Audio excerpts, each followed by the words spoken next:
ഇന്നലെ എൻ്റെ അച്ഛനും അമ്മനും ഫുൾ ബോഡി ചെക്കപ്പ് ചെയ്തു.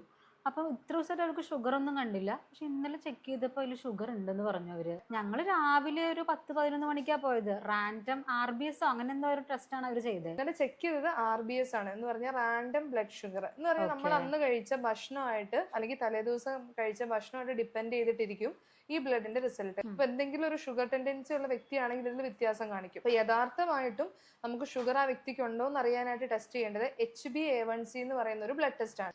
HbA1c എന്ന് പറഞ്ഞാൽ നമ്മുടെ രക്തത്തിലെ ഹീമോഗ്ലോബിൻ കണികകളിൽ എത്രമാത്രം ഗ്ലൂക്കോസ് പറ്റിപ്പിടിച്ചിരിക്കുന്നുണ്ട് എന്ന് പറഞ്ഞാൽ കഴിഞ്ഞൊരു 2-3 മാസമായിട്ട് ആ വ്യക്തിയുടെ ഉള്ളിൽ എത്രമാത്രം ഷുഗർ ഉണ്ടെന്നുള്ളത് കറക്റ്റ് ആയിട്ട് അറിയാൻ പറ്റുന്ന ടെസ്റ്റാണ് ഈ HbA1c ടെസ്റ്റ് എന്ന് പറയുന്നത്. അപ്പൊ HbA1c നോക്കിക്കഴിഞ്ഞാൽ നമുക്ക് കൃത്യമായിട്ട് ഷുഗർ ഉണ്ടോ ഇല്ലയോ എന്ന് അറിയാൻ പറ്റുമോ? തീർച്ചയായിട്ടും അറിയാൻ പറ്റും.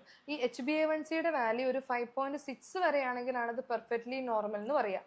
നമ്മുടെ 5.7 മുതൽ ഒരു 6.4 വരെയൊക്കെ ആണെങ്കിൽ പ്രീ ഡയബറ്റിക് എന്ന് പറഞ്ഞാൽ ഒരു ഷുഗറിലേക്ക് കടക്കുന്നു ആ ഒരു രീതിയിലാണ്. പിന്നെ 6.4ന്റെ എബവ് ആണെങ്കിൽ ആ പേഷ്യൻസ് ഡയബറ്റിക് ആണ്. അപ്പൊ ഈ രീതിയിലാണ് അത് കണക്കാക്കുന്നത്. അപ്പൊ എന്തായാലും അതൊന്ന് ടെസ്റ്റ് ചെയ്ത് നോക്കുക. അത് ടെസ്റ്റ് ചെയ്ത് നോക്കുമ്പോൾ എന്തെങ്കിലും ഒരു ഷുഗർ ടെൻഡൻസി ഉണ്ടെങ്കിൽ അതിന് മനസ്സിലാക്കാൻ പറ്റും.